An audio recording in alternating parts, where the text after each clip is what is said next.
오늘도 하나님을 사랑하는 우리 사랑하는 성도님들에게 이 자리에 나와서 하나님의 이름을 찾고 구하는 우리 성도님들에게 합력하여 선을 이루게 하시는 하나님의 은혜가 가득하시기를 주의 이름으로 축복합니다.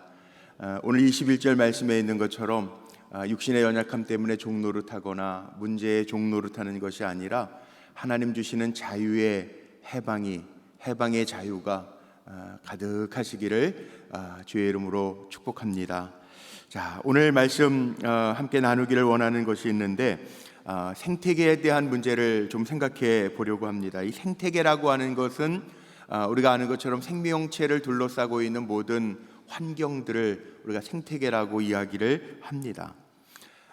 지금으로부터 약 200년 전까지는 생태계에 대한 문제가 많이 문제를 삼지는 않았습니다. 1500년대에도 우리가 아는 것처럼 종교개혁을 했던 마틴 루터도요, 환경에 대한 문제는 크게 거론한 적이 없어요. 95개 조항이라고 하는 비문을 만들어서 비텐베르크 성당에다가 걸기도 했는데 다 우리의 인간의 죄성만 이야기를 했죠. 근데 이 생태계에 대한 문제가 대두된 것이 1869년도서부터 우리의 삶의 환경들, 생명체의 환경들에 대한 이야기들이 시작되기 시작했고 관심을 갖기 시작했고 1972년, 지금으로부터 51년 전입니다. 1972년에 스웨덴의 수도 스톡홀름이라고 하는 곳에서부터 이 하나뿐인 지구, 우리의 삶의 환경, 사람들이 살고 있는 이 하나뿐인 지구라고 하는 주제를 가지고 세계적인 환경회의가 시작이 되어졌습니다. 가만히 생각해 보니까 우리 어렸을 때에는 정말 이 환경의 문제는 크게 신경 쓰지도 않았던 것 같아요. 제가 오래된 사람도 아닌데 초등학교 다닐 때 이렇게 제가 저쪽 변두리로 중앙청 있는 데 살다가 저 가련동이라는 데로 이사를 가서 가련동, 저 박석고개에 있는 데 살았거든요. 박석고개에 있는 데 살 때만 해도요, 지금하고는 전혀 달라요. 거기 은연지구 그래가지고 아파트 숲을 이뤘는데 그때만 해도 밭도 참 많았습니다. 드문드문 있고, 그 다음에 박석고개 지금 조선은행 자리 뒤에 개울이 흐르고 있었습니다.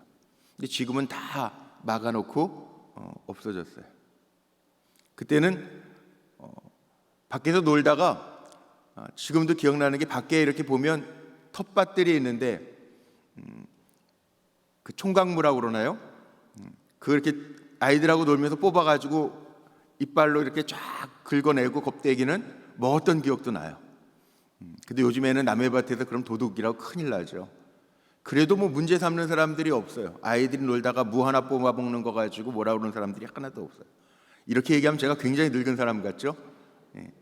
불과 몇 년 지나지 않았는데 불과 한 50년 전서부터는 정말 이 지구 하나를 놓고 세계 환경의 날도 정해지고, 우리 감리교회 교단에서도요 6월 5일을, 물론 이제 6월 5일이야 세계적인 환경의 날이지만 6월 첫 번째 주일을 평신도 주일 겸 환경 선교 주일이라고 이름을 붙여서 환경 선교 주일을 지키고 있습니다.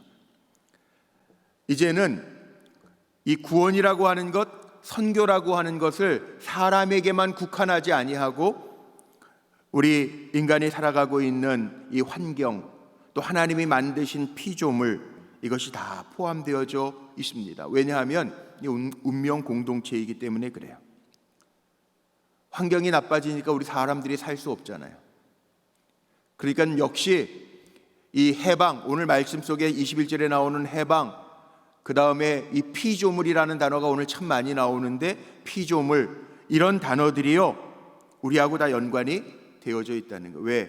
하나님께서 우리 인간을 창조하시면서 함께 만들어 놓으신 운명 공동체이기 때문에 그렇습니다. 자, 오늘 성경을 이런 관점에서 보면 사도 바울도 우리가 살아가고 있는 이 환경과 피조물을 절대로 간과하고 넘어가지 않고 말씀하고 있습니다. 사도 바울이 피조물의 탄식에 귀를 기울였습니다. 그리고 그 책임이 우리 인간에게 있다라고 하는 것을 고백하고 있습니다. 굉장히 중요한 것 같아요. 오늘 말씀 속에도 보면요, 바울은 처음 오늘 18절 읽은 말씀에 보니까 현재 고난은 장차 우리에게 나타날 영광과는 비교할 수 없다. 요한계시록에 가보면 마지막에 가면 새 하늘과 새 땅이 있어요. 하나님 우리를 위하여 준비하신 새 하늘과 새 땅이 있어요. 거기에는 눈물도 없고 고통도 없고 아픔이 없는 곳입니다. 그리스도의 영광에 함께 참여하게 될 것이라고 하는 소망을 강조하면서 아울러 그 다음의 단어에 나오는 거 보면 이 사도 바울은 피조물의 탄식과 고통에도 관심을 갖고 있습니다. 그래서 오늘 말씀 속에 보니까 그런 말씀이 나옵니다. 19절에 보니까 어제도 잠시 제가 언급했지만 피조물이 고대하는 바는 하나님의 아들들이 나타나는 것이니 라는 말씀이 있어요.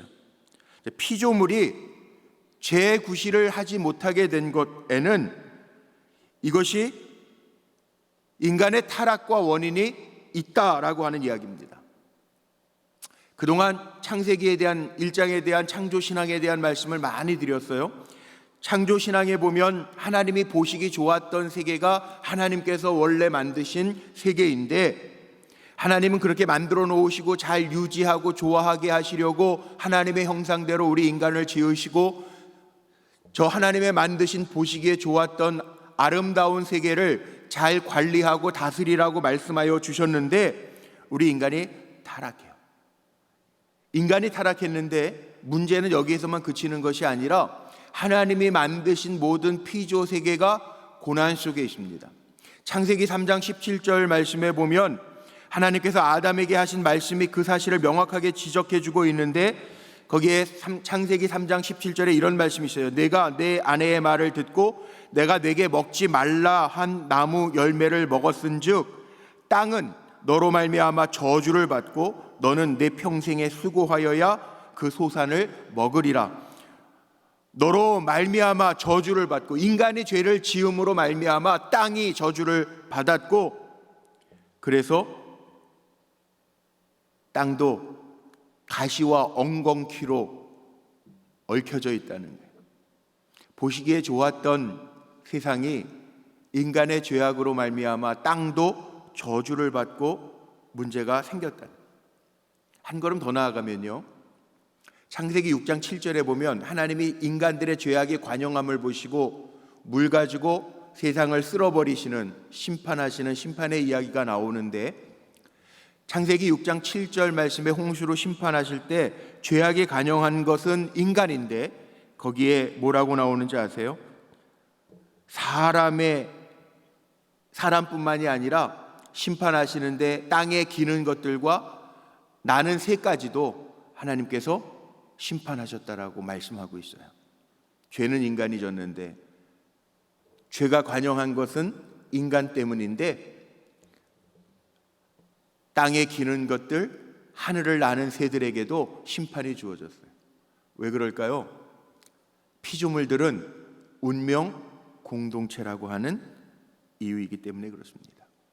우리 인간이 욕심, 우리 첫 주에 나눴던 디자이어, 욕심, 욕망 때문에 막 개발해 되고, 뭐 아마존 밀림 같은 경우에도 지금 3분의 1은 다 없어졌다고 그러죠. 이게 인간의 욕망 때문에 개발하고 뭐 개발도상국 뭐 이런 말 하면서 산업 발전을 위해서 굴뚝을 세우고 연기 매연을 뿜어내고 하면서 오염된 공기오염, 어제 말씀 나눴던 토양오염, 수질오염 등등으로 인해서 생태계가 교란되어졌다, 파괴되었다, 우리는 이렇게 표현을 합니다. 제가 사진을 몇 장을 준비해 왔는데 먼저 2015년, 지금부터 10년도 채 안 됐습니다. 바다 거북의 모습 속에서요, 여러분 인터넷으로 치면 나와요. 제가 지난 학기에 우리 기독교와 현대사회라고 하는 주제를 가지고 강의하면서 영상을 보여줬던 것, 영상이 자꾸 이렇게 끊긴다고 해서 제가 사진으로 보여드리는데 2015년도에 바다거북을 잡았는데 코피 흘리는 바다거북이에요. 보세요. 바다거북의 코에서 피가 흐르고 있죠. 이유인 즉슨 이 거북이 코 안에 플라스틱 스트로우, 빨대가 꽂혀 있어요. 숨쉬기가 얼마나 힘들었을까요? 코스타리카 연안에서 생포된 거북인데 코피를 그렇게 흘리고 있더라는. 누구의 문제일까요? 거북이의 문제일까요? 인간의 문제일까요?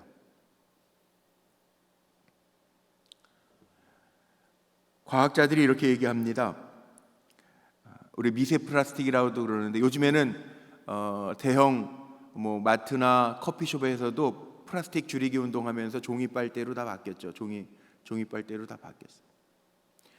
여기 조그마한 빨대 하나, 플라스틱 빨대 하나가 다시 피조물, 자연처럼 복원되는데, 다 녹아져서 분해가 되는데 시간이 얼마나 걸리는 줄 아세요? 깜짝 놀랐어요. 저도 500년 걸린대요. 500년. 그 조그마한 빨대 하나가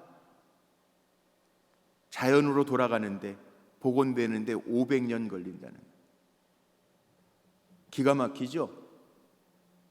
원래 하나님이 만드셨던 세상은요, 이렇게 사람들이 만들어내는 합성 물질들이 아니었어요. 물론 쓰레기라는 것도 나오고 인분이라고 하는 것도 나옵니다. 인분 같은 거는 인분, 그 영양분으로 다 돌아가죠. 요즘에는 뭐 다 그냥 방류해버리지만 예전에는 뭐 퍼세식 그래가지고 그거 퍼다가 또 밭 중앙에다가 이렇게 웅덩이 파놓고 거기에다 인분들 모았다가 그거 거름 주고 막 그랬잖아요. 다 없어진단 말이에요. 시간이 좀 오래 걸려서 그렇지 사람의 몸도 하나님이 뭘 가지고 만드셨냐면 자연재료 흙으로 만드셨어요. 그래서 우리의 몸에 머리카락도 안 없어질 것 같잖아요. 그런데 조금 시간이 더 걸려서 그렇지 머리카락이고 뼈고 다 없어져요. 하나님 흙으로 우리를 만드셨기 때문에 그래요. 그런데 이 합성의 섬유들은 그렇지 않다는 거예요.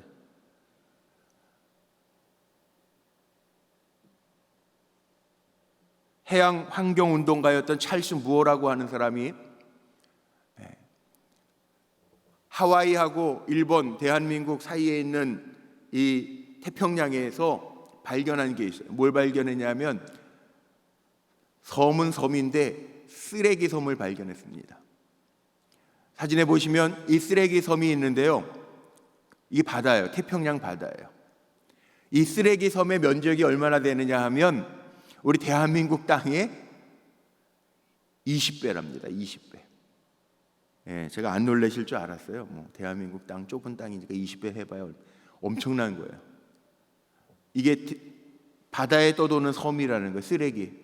대한민국과 일본 인근의 나라들이 버린 쓰레기가 태평양 바닷가에 저렇게 섬처럼 퍼져 있다는. 기가 막히죠. 하나 더, 이왕 놀라신 김에 하나 더 보여드릴게요. 해안에 죽은 고래가 발견되었는데 그 고래 뱃속을 보니까 저렇게 5만 가지 플라스틱 쓰레기로 가득 차 있더라는 거예요. 바다에 사는 고래만 저렇습니까? 해안가에서 발견된 새 뱃속에도 저렇게 쓰레기로 가득 찼다는. 기가 막히죠. 우리가 가져야 될 질문이 있습니다. 이것이 인간의 탐욕 때문에 생긴 일들이라는, 조금 편하게 조금 많이 이것 때문에 갖게 된 일이라는. 하나님이 우리 인간을 만들어 놓으시고 피조물들을 잘 관리하고 다스리고 정복해라 그랬는데, 이 정복하라라고 하는 것은 잘 관리하고 보존해서 유용하게 하라라고 하는 하나님의 이 문화적 명령이라 그러는데, 하나님의 명령을 무시하고 우리는 잘 사는 것, 내가 편하게 사는 것, 여기에 관심을 갖고 살다가 보니까 지금 다 여기저기에서 죽겠다고 아우성치는 세상이 되었다라고 하는 사실입니다. 내가 편하자고 어떤 사람은 고속도로 달리다가 쓰레기를 밖에다가 던져버려서 우리 명절만 보여주는데, 명절 때만 보여주는데 뉴스를 보면은 고속도로 길가 도로변에 버려진 쓰레기 얘기하지만 그거는 명절 때만의 문제가 아니라는 거죠. 산불 나가지고 막 마음 애태우는데 어떤 사람은 산불을 내는 담배꽁초를 던져버리고 내는 사람들이 있다는 거죠. 자기가 편리하기 위해서, 자기 차는 더러워지지 않게 하기 위해서. 그런데 이 피조물들이 하나님의 아들들을 기다린대요. 오늘 말씀에 나누고 싶은 핵심이 여기에 있습니다. 하나님의 아들들이라고 하는 게 누굴까요? 우리가 고난의 절기를 지나면서요, 우리가 한번 생각해 봐야 될 것이 있어요. 주님 당하신 고난, 나를 위해서 당하신 고난, 이 세계와 환경을 위해서 당하신 주님의 고난이 있다면 내가 어떻게 살아야 할 것인가? 우리가 가져야 할 질문이 있는데, 나는 과연 이 피조물의 탄식과 고통이 나의 탐욕 때문이라고 하는 사실을 우리가 자각하고 있는가? 우리도 있죠.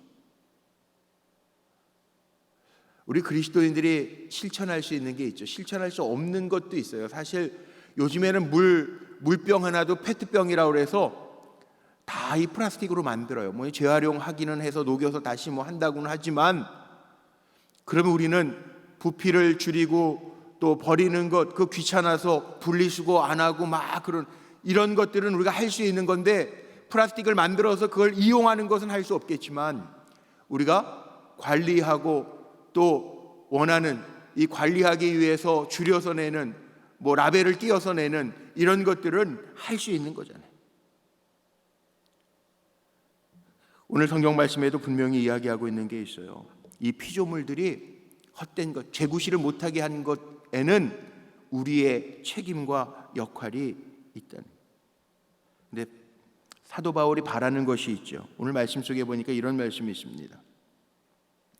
사도 바울은 피조물에 바라는 것을 그 썩어짐의 종노릇한 데서 해방되어 하나님의 자녀들의 영광의 자유에 이르는 것이니라.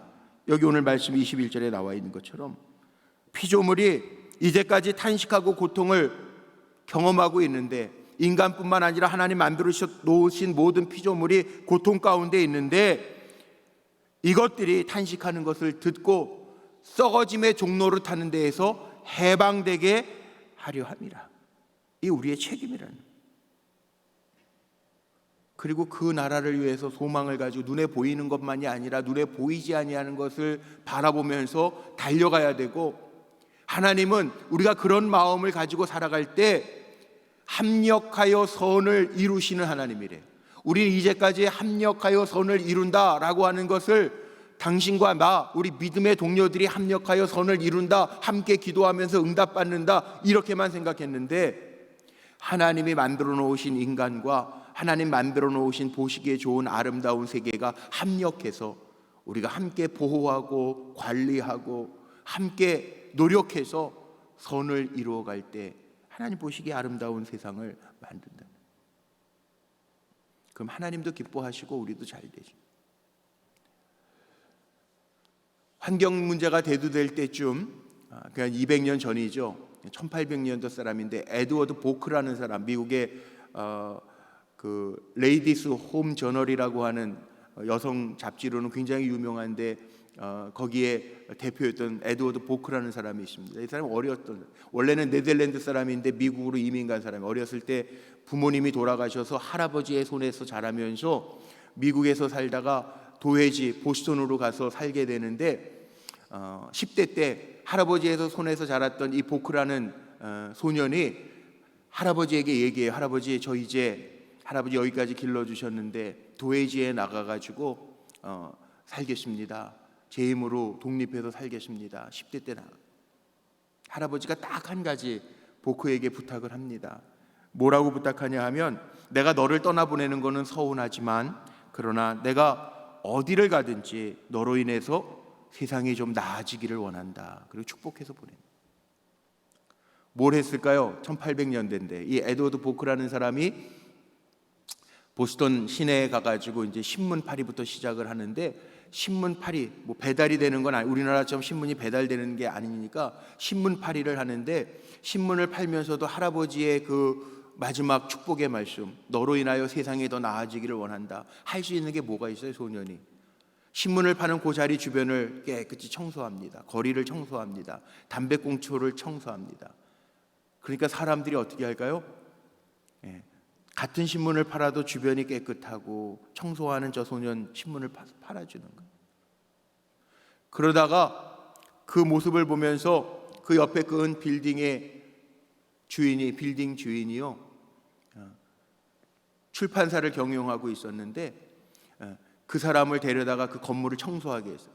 청소를 시키는데 너무 깨끗하게, 나로 인해서 세상이 더 나아지고 나로 인해서 사람들이 더 편하고 깨끗한 환경을 보게 하려고 열심히 청소하는 그 보크를 보면서 이 출판사를 맡겨도 되겠구나. 그래서 출판사를 맡겨요. 커티스라고 하는 출판사를 맡깁니다. 그 출판사를 맡겨도 열심히 나로 인하여 다른 사람들을 더 나은 세상을 살아갈 수 있도록 합니다. 결국은 레이디스 홈 저널이라고 하는 미국의 유명한 여성 인권 잡지의 대표가 됩니다. 우리 여기 자녀들도 있어요. 우리는 살아가면서 나만 살다가 끝날 세상처럼 생각하고 살아가요. 근데 요즘은 우리가 달라졌어요. 나만 살고 끝나는 세상이 아니에요. 우리 장로님 권사님들도 손주나면 너무너무 좋아서 자랑들 하시더라고요. 지난주에도 예배 끝나니까 우리 복도에서 손주 사진 보여주시면 제가 그래서 지나가면서 권사님 10,000원 내면서 자랑해야 되는데, 자랑하는 게 중요한 게 아니고요, 우리 자녀들, 우리 손주들이 살아갈 수 있는 좋은 환경의 세상을 만들어줘야 할 책임이 누구에게 있느냐? 우리에게 있다. 사도 바울은요, 이미 2000년 전 사람이지만 오늘 본문에도 보니까 그 피조물의 탄식의 소리를 듣고 썩어져감의 종로로 타는 데서 해방되게 하기를 원하고 합력하여 선을 이루시는 하나님의 은혜를 이야기하고 있어요. 우리만 살고 끝나는 세상이 아닙니다. 그런데 우리만 살고 끝날 것 같은 세상이 되었습니다. 지금 생태학자들은 1시간 15분밖에 남지 않았대요. 인류 역사를 12시간으로 24시간으로 비유할 때 지금 10시 45분이라는 거예요. 1시간 15분밖에 남지 않았다. 어떤 학자는 2040년을 이야기하고요, 어떤 학자는 2050년을 이야기해요. 모든 것들을 되돌리려고 노력들도 하고는 있습니다. 요즘에 메탄가스 나가는 자동차들, 경유 뿜어내는 차들은 2025년서부터 우리나라도 서울 시내 들어가지도 못한다고 그러죠. 전기차로 바꾼다라고 이야기하지만 그것도 현실적으로 좀 어려운 부분들은 있어요. 충전하는 데가 많지 않으니까 전기차로 바꾸고 싶어도 요즘 쉽지 않은 부분들도 있대요. 그러나 중요한 것은 이런 고민들을 시작한 것은 참 좋다고 생각해요. 왜냐하면 여기 계신 어르신들은 대부분 50년 정도 100세 시대를 산다고 해도 50년 정도 살면, 물론 우리 청장년들도 많이 계시지만 그래도 길게 잡아도 70년 정도 살면 우리는 다 새하늘과 새 땅을 경험하지만 이 땅에서 살아가야 할 우리의 자녀손들을 위해서 우리가 노력하고 있는가? 오늘 말씀 속에 있는 것처럼 누구든지 그리스도 안에 있으면 새로운 피조물이라, 이전 것은 지나갔으니 보라 새 것이 되었도다. 정말 우리가 그 힘을 쏟고 있는지, 새로운 피조물, 하나님이 기뻐하시는 나로 인해서 좀 더 나아지는 세상을 내가 만들고 있는지 이거 보라는 거예요. 자연은 정직하다는 겁니다. 하나님은 심은 대로 거두게 하시는 하나님이시라는 거예요. 우리가 헛된 것을 뿌려놓으면 헛된 것을 거둘 수밖에 없다는 거예요. 그래서 피조물의 탄식에 책임을 가지고 통감하고 있어야 되는 것이 우리라는 거예요. 피조물의 탄식이 찬송이 되기까지 합력하여 선을 이루어갈 수 있는 저와 여러분 모두가 되시기를 주님의 이름으로 축복합니다. 하나님이 보시기에 좋았더라, 심히 좋았더라 라고 하는 세상을 이루어갈 수 있는 새 노래와, 이 땅에서 새 노래와 새 기쁨으로 찬양할 수 있도록 우리가 합력할 수 있는 이 그리스도인들이 해야 할 일이라는, 사도 바울이 하나님의 아들들을 기대한다. 피조물들이 하나님의 아들들을 기대한대요. 하나님의 아들들이라고 하는 이야기는 사도 바울 시대는 남성 위주의 시대여서 아들들이라고 그랬지만 저와 여러분 하나님의 자녀된 우리가 해야 할 일이라는 거예요. 그래서 기독교에서 금년 목회 방향을 작년 모든 교단이 다 동일합니다. 녹색 발자국, 녹색 환경, 이 자연 보호에 대한 이야기를 다 선포했어요. 경각심을 주고 우리가 이 일을 하라는 거예요. 저하고 여러분이 앞장설 수 있는. 우리 교회도 지금 어쩔 수 없이 카페 같은 데 가면 일회용품 쓰지만 실은 이런 버리지 아니하는 텀블러라고 하는, 요즘 젊은 분들 다 텀블러 가지고 다니시더라고요. 우리 젊은 교육자들은 카페 가도 텀블러 자기 거 가지고 가서 받아주더라고요. 또 큰 카페들 보면 텀블러 가지고 가시는 분들은 또 일거양득이죠. 돈도 싸게 해주더라고요. 양도 많이 준대요. 그런 방법 작은 것 같지만 그건 어떻게 보면요, 메탄가스 나오고 이런 거에 비하면 그런 운동들은 정말 미미하대요. 1%도 안 된대요. 그러나 그런 운동으로부터 시작해서 우리가 하나님이 보시기에 아름다운 세상 만드는 데 일조한다면 이것이 하나님 원하시는, 바라시는 사명이라는 거죠. 일 더 잘 감당할 수 있는 우리 모두가 되기를 주님의 이름으로 축복합니다. 기도하시겠습니다. 하나님,